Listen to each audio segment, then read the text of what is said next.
فرمایا باپ بھی نہ کہنا، اس لیے کہ باپ میں بھی مثلیت آتی ہے، تو کیا کہنا؟ فرمایا ولا کہ رسول اللہ، رسول کہنا، اس لیے کہ رسول کی طرح مخلوق نہیں ہو سکتی، امتی رسول کی طرح نہیں ہو سکتا، تو میرے حبیب کو رسول کہو، تو رسول کے اندر فرق ہے، اور اگر باپ کہو گے تو باپ میں مثلیت آ جاتی ہے. اور اللہ رب العالمین نے باپ کہنے کو جو منع کیا، جہاں حضرت زید کے واقعے کی طرف اشارہ ہے، وہاں یہ بھی ہے کہ ہم اپنے حبیب کے لیے باپ کے لفظ کو بھی گوارا نہیں کرتے، منع کر دیا گیا، یہ بھی علماء نے لکھا ہے. اب آئیے کہ جو مخلوق کے صفات کمال ہے، اس صفات کمال میں انبیاء کو سب سے اعلیٰ جاننا ہے، اور مخلوق کے اندر جو برائیاں ہیں اس سے انبیاء کو مکمل بری جاننا ہے. تو مخلوق کے اندر جو سب سے بڑا کمال ہے وہ علم کا ہے.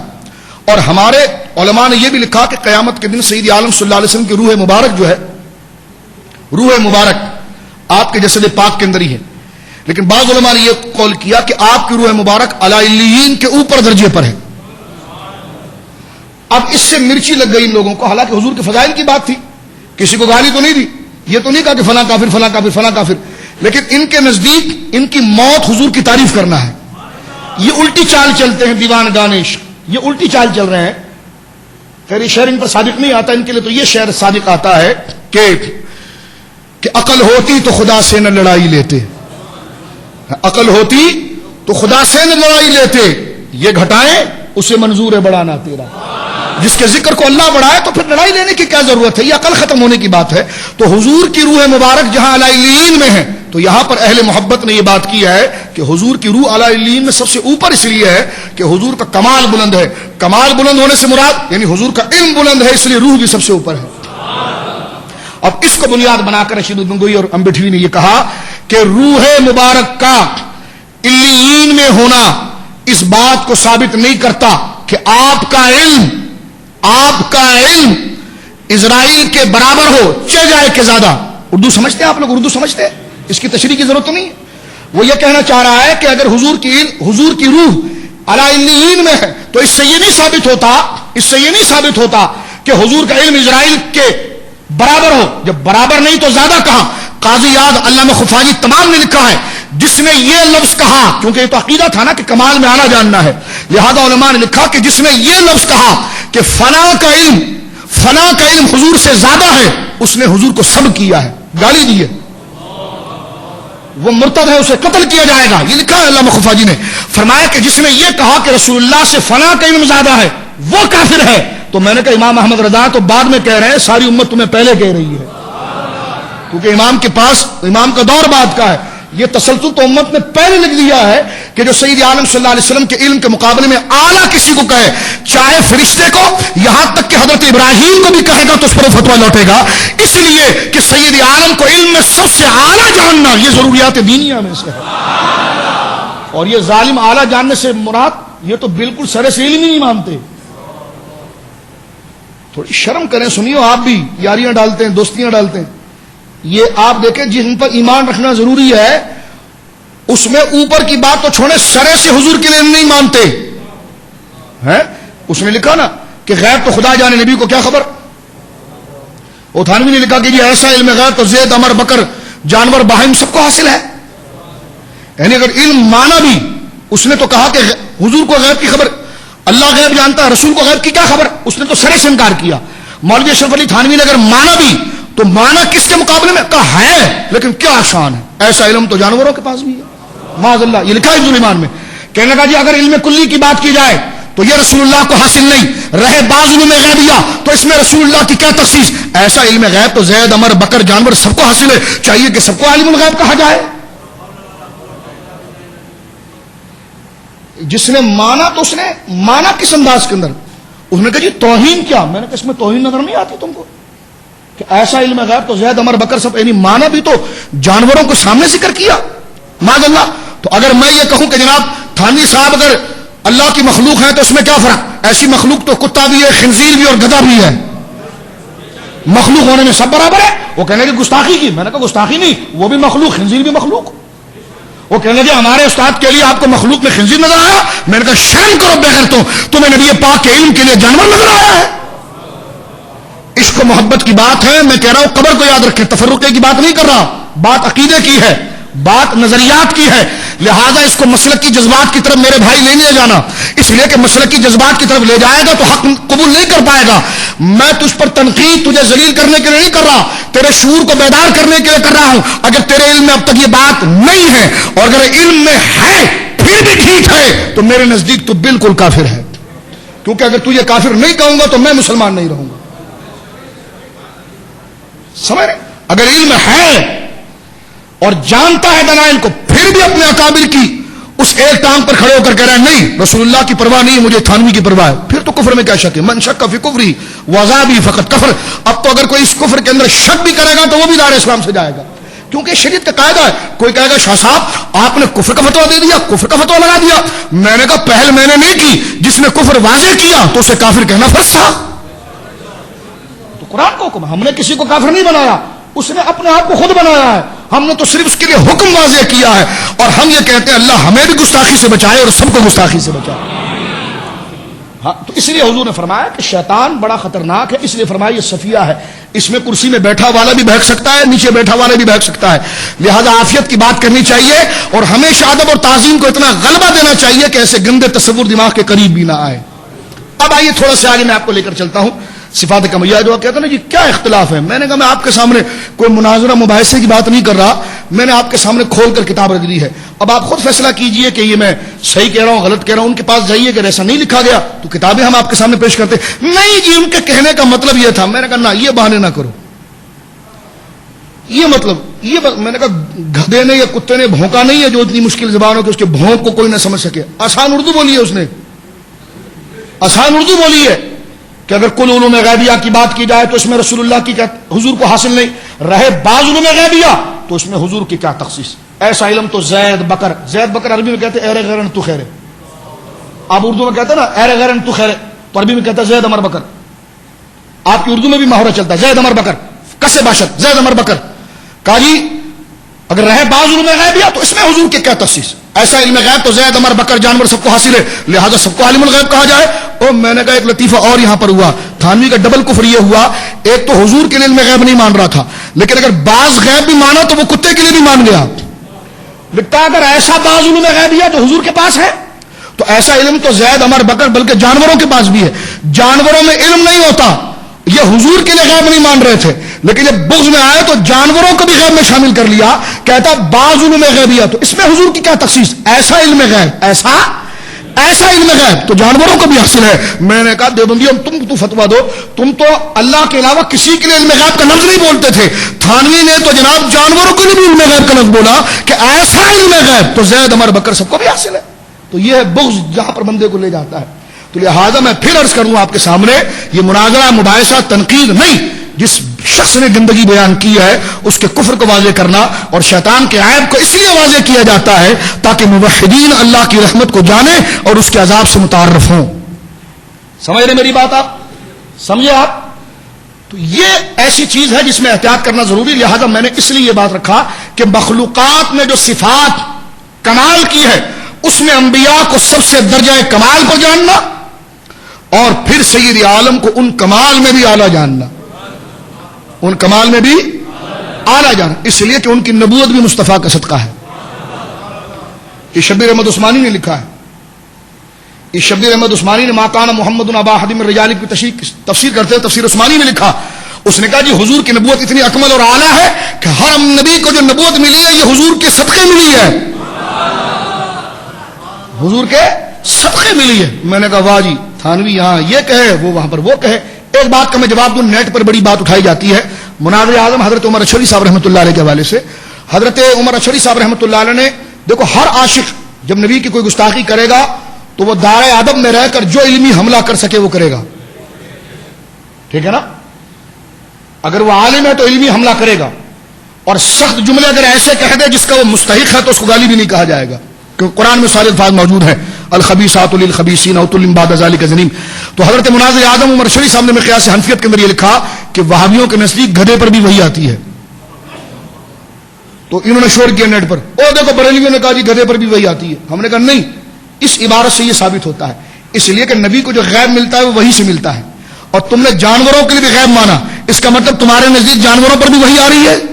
تو عمر اشوری صاحب وہ الزام تمہیں دینا چاہ رہے ہیں کہ تم نے وحی جیسی صداقت کو اگر تم نے جانوروں کے لیے علم غیب مانا تو علم غیب تو بغیر وحی کے نہیں آتا، تو جب جانوروں کے لیے علم غیب مانا تو تمہارا نظریہ یہ ہوا کہ وحی پھر گدھوں پر بھی آ رہی ہے۔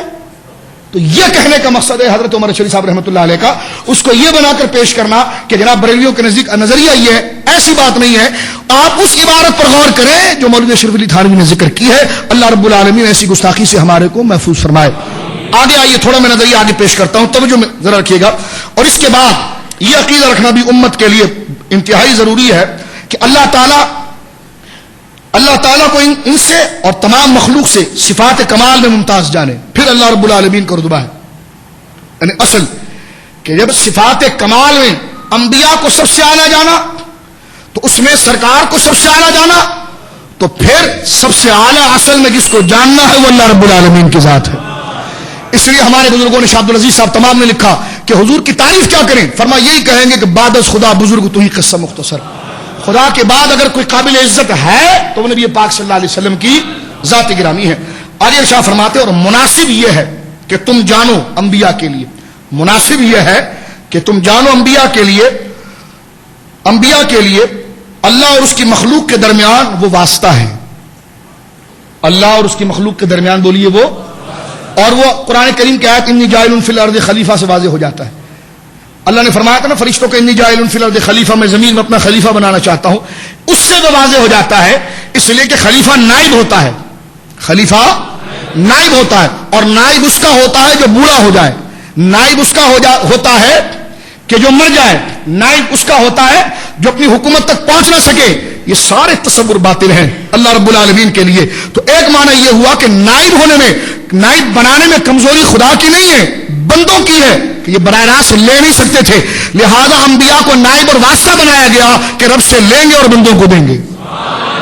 یہی معنی انی جاعل فی الارض کے تحت قاضی اعظم نے بھی لکھا، امام رازی نے بھی لکھا، صاحب المانی نے بھی لکھا، تمام امت نے لکھا، اور اسی واسطے کے عقیدے کو اہل سنت و جماعت نے لکھا۔ لہذا عقیدہ نمبر 2 جو انبیاء کے لیے ماننا ضروری ہے کہ وہ بندوں اور رب کے درمیان کیا ہے، واسطہ ہے، اور جب واسطہ ہے تو پھر تمہاری طرح نہیں ہے بشر، ظاہر ہوئے ہیں بشری لبادہ پہن کر، اور ان کی بشریت کا عقیدہ رکھنا ضروری بھی ہے۔ میں اہل سنت میں اپنے اکابر حضرت صدر الشریعہ کا فتویٰ پڑھنا چاہتا ہوں۔ آپ ارشاد فرماتے ہیں نبی اس بشر کو کہتے ہیں، نبی اس بشر کو کہتے ہیں جس سے اللہ تعالیٰ نے ہدایت کے لیے وحی بھیجی ہے۔ تو جو انبیاء کو بشر نہ مانے وہ کافر ہے، اور جو اپنی طرح کہے وہ بھی کافر ہے۔ جو انبیاء کو بشر نہ مانے وہ کافر ہے، اور جو اپنے مثل کہے وہ کافر ہے۔ ماننا بشری ہے لیکن ان کے کمال باطن یہ کہ وہ واسطہ ہے رب کریم اور بندے کے درمیان۔ کیا مطلب؟ ان کا باطن 2 جہتوں پر تقسیم ہے۔ کس اعتبار سے؟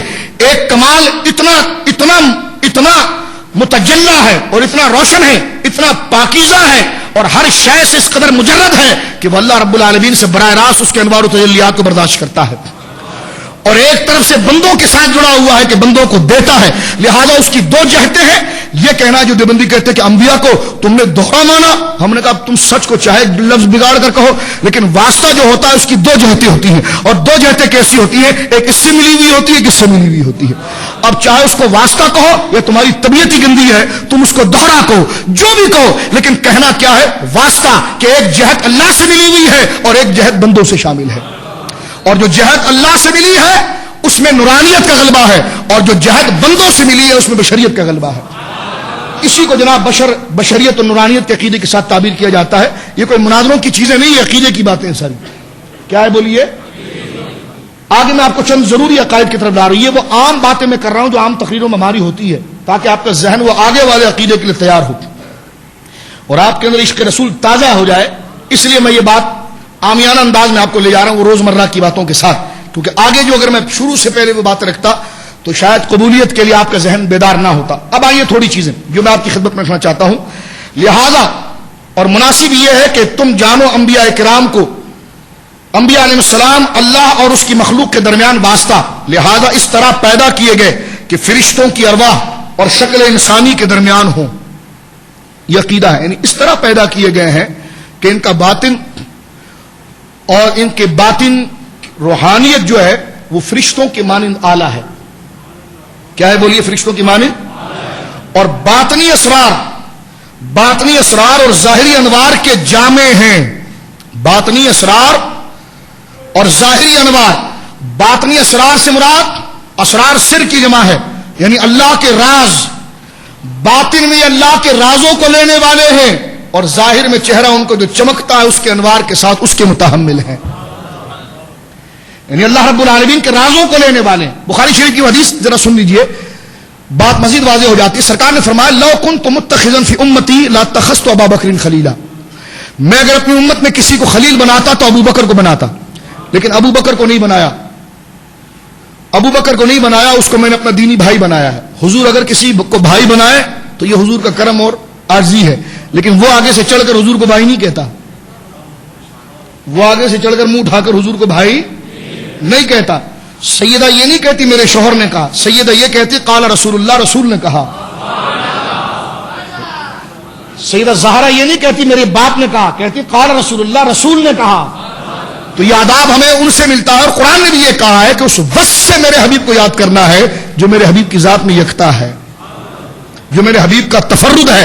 اب یہاں پر آپ دیکھیے ارشاد فرمایا کہ باطنی اسرار اور ظاہری انوار کا جامع ہے. اس کو میں نے آپ کے ذہن کے مطابق تھوڑا آسان کیا، یعنی آپ انبیاء کا باطن جو ہوتا ہے وہ اللہ رب العالمین کے رازوں کا متحمل ہوتا ہے.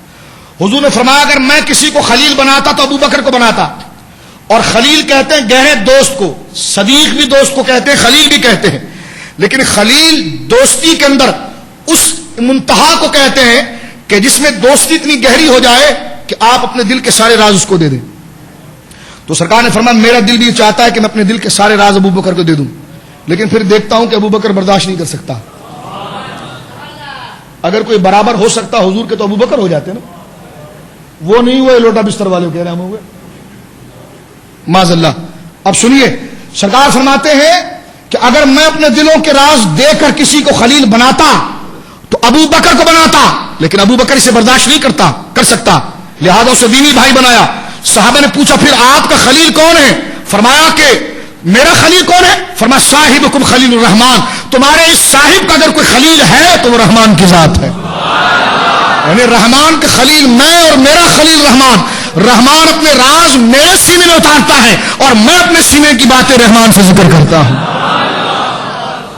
تو اب آپ دیکھیے کہ اب کون مثلیت کا دعویٰ کر سکتا ہے کہ سرکار علیہ الصلوۃ والسلام نے لفظ خلیلیت کے اندر اسی کو ذکر فرما. اس کے نیچے قاضی اعظم نے انبار لگائے، فرمایا یہ اس لیے حضرت ابو بکر سے نہیں کہا کہ حضرات انبیاء کے باطن کا کوئی مقابلہ ہی نہیں کر سکتا. حضرات انبیاء کے باطن کا کوئی بولیے مقابلہ نہیں کر سکتا. اب تھوڑا آگے چلیے، فرمایا کہ باطنی اسرار اور ظاہری انوار کے جامع ہیں تو جسم اور ظاہری حالات کی جہت سے انسانوں میں رکھے گئے ہیں. جسم اور ظاہری حالات کی جہت سے انسانوں میں رکھے گئے اور روح اور باطن کے لحاظ سے فرشتوں کے ساتھ شامل ہیں. جیسا کہ حضور علیہ الصلوۃ والسلام کی حدیث بخاری شریف کی ہے کہ میں تمہاری حیت جیسا نہیں. صوم وصال جب حضور نے لگے ایک دفعہ سحری کی پھر افطاری نہیں، پھر سحری نہیں، پھر افطاری نہیں، پھر سحری نہیں، پھر افطاری نہیں. صحابہ نے باقاعدہ وہی کیفیت ادا کرنا شروع کی تو چہرے پھیکے پڑ گئے. سید عالم نے فرمایا چہرے کیوں پھیکے پڑ گئے؟ کہا حضور آپ کی اداؤں کی نقل کر رہے ہیں. سرکار نے فرمایا میں تم جیسا تو نہیں ہوں. تم کیا سمجھتے ہو میں کھاتا نہیں پیتا نہیں؟ تو میرا رب تو مجھے کھلاتا بھی اور پلاتا بھی ہے. یہاں پر قاضی اعظم نے لکھا کیا کھلاتا پلاتا؟ برتن تو خالی ہے. فرمایا وہ کھلانا ایک ہوتا ہے جسم کا، ہوتا ہے کہ روح کا. حضور فرماتے میرا رب مجھے کھلاتا بھی پلاتا بھی ہے. کیا مطلب؟ پردے ہٹ جاتے ہیں، رب کو دیکھ لیتا ہوں تو کھا بھی لیتا ہوں اور پی بھی لیتا ہوں. تو یہ ہے وہ مثلیت نہ ہونا. حضرت پیر مہر علی شاہ صاحب رضی اللہ تعالیٰ عنہ وارضاہ عنہ کے فتاوی مہریہ میں پہلا سوال اس حوالے سے، یہ اہل سنت کی بڑی چوٹی کی اور ہمارے اکابر کے اندر بڑی مسلم شخصیت ہے اعلیٰ حضرت پیر مہر علی شاہ صاحب رضی اللہ تعالیٰ عنہ، انہوں نے بھی اسی حوالے سے ذکر کیا جس حوالے سے امام احمد رضا فاضل بریلوی نے ذکر کیا ہے. اگر یہ کوئی کہے کہ جناب امام احمد رضا کا تفرد ہے تو میں کہتا ہوں یہ شاہ عبد العزیز صاحب نے بھی لکھا ہے، شاہ عبد الحق صاحب نے بھی لکھا ہے، شاہ ولی اللہ نے بھی لکھا ہے، اور اعلیٰ حضرت پیر مہر علی شاہ صاحب نے بھی لکھا ہے. یہ تو ہر سنی امام کے پاس جاؤ گے، کسی مومن کے پاس جاؤ گے، وہ وہی بولی بولے گا جس کی ترجمانی امام احمد رضا کر رہا ہے. اب تھوڑا سے آگے چلیں، اسی بات کو میں لے کر تھوڑی سی آپ کی توجہ آگے دلانا چاہتا ہوں حضرت شاہ عبد العزیز محدث دہلوی رحمۃ اللہ علیہ کے حوالے سے. لہذا ان کی ظاہری حالات اور ان کے جسم اور ان کی شکل و اوصاف بشری سے متصف ہیں، یعنی ان کی ظاہری شکل ظاہری کرامات، ظاہری صورت، یہ تمام بشری اعتبار سے ہوں گی. انسانوں پر جو عوارض، بھوک لگنا، پیاس لگنا، حاجت کا آ جانا، یہ تمام چیزیں جو ہے جو عوارض ہیں بشری، وہ ان پر طاری ہوتے ہیں. یہاں تک کہ امراض اور انسانی اوصاف ان پر طاری ہوتے ہیں. جیسا کل میں نے امراض کی بات کی ہے، سید عالم صلی اللہ علیہ وسلم پر شدید بخار تھا، اس لیے کہ وہ انسان کی، سید عالم صلی اللہ علیہ وسلم کی سیرت کامل سیرت ہے. اگر حضور علیہ الصلوۃ والسلام پر یہ عوارض طاری نہ کیے جاتے تو بیماری میں اللہ کو راضی کیسے کیا جاتا، یہ کیسے ہمیں پتا چلتا کہ خوشی اور راحت کے لمحات تو حضور کی سیرت سے آ جاتے، لیکن غم، تکلیف اور عوارض بشریہ اور خیالات بشریہ جب انسان کے ذہن پر غالب ہو جاتے ہیں تو اس وقت حضور کی سیرت کیا درس دیتی ہے. اس لیے حضور علیہ الصلوۃ والسلام پر امراض بھی طاری کیے گئے اور عوارض بشریہ بھی لائے گئے، تاکہ بستر پر جب مریض لیٹا ہو تو اسے بھی حضور کی سنت کا حصہ ملے، اور جو بازار میں سودا بیچ رہا ہو اسے بھی حضور کی سنت کا حصہ ملے. تو آپ کی سیرت مبارکہ اس اعتبار سے جامع ہے. اب تھوڑا آگے چلیے. لہذا ان کی ظاہری حالت، توجہ سنیے یہ عقیدہ نوجوانوں، لہذا ان کی ظاہری حالت، ان کے جسم، ان کی شکل، اوصاف بشری سے متصف ہے. انسانوں پر جو عوارض سے مراد جو انسان کے ساتھ معاملات بھوک پیاس، میں نے جو آپ سے عرض کیا، غصے کا آ جانا، تمام معاملات یہ ان پر طاری کیے گئے. امراض اور انسانی اوصاف طاری ہوتے ہیں. ان کا طاری ہونا ان کے لیے ممکن ہے، اور ان کے باطن ان آفتوں سے بری ہوتے ہیں. یعنی ظاہر میں تو یہ سب کچھ آتا ہے کہ ظاہر میں جادو ہو گیا، ظاہر میں بخار آ گیا، لیکن باطن کو کچھ نہیں کر سکتا ہو. باطن اللہ کی یاد میں ہی رہتا ہے. اس کی واضح دلیل کیا ہے؟ اس کی واضح دلیل یہ ہے کہ جب میرے آقا عشاء کی نماز پڑھ کے سو جاتے ہیں اور تہجد کے ساتھ وتر پڑھتے ہیں، اس عقیدے کی وضاحت وہاں پر ہوتی ہے، تو میری ماں حضرت عائشہ کہتی ہیں حضور آپ وتر پڑھے بغیر سو جاتے ہیں اور وتر کو ملاتے ہیں تہجد کے ساتھ. یعنی کہنا یہ چاہتی ہیں کہ جب ہماری آنکھیں بند ہوتی تو بندہ سو جاتا ہے. کبھی یوں ہو کہ جناب فجر میں آنکھ کھولے وتر نکل جائے. تو سرکار نے اپنا مزاج اور اپنی جبلت اور اپنی خصلت اور اپنی فطرت بتائی انبیاء والی. فرمایا نہ عائشہ ایسا نہیں ہوگا.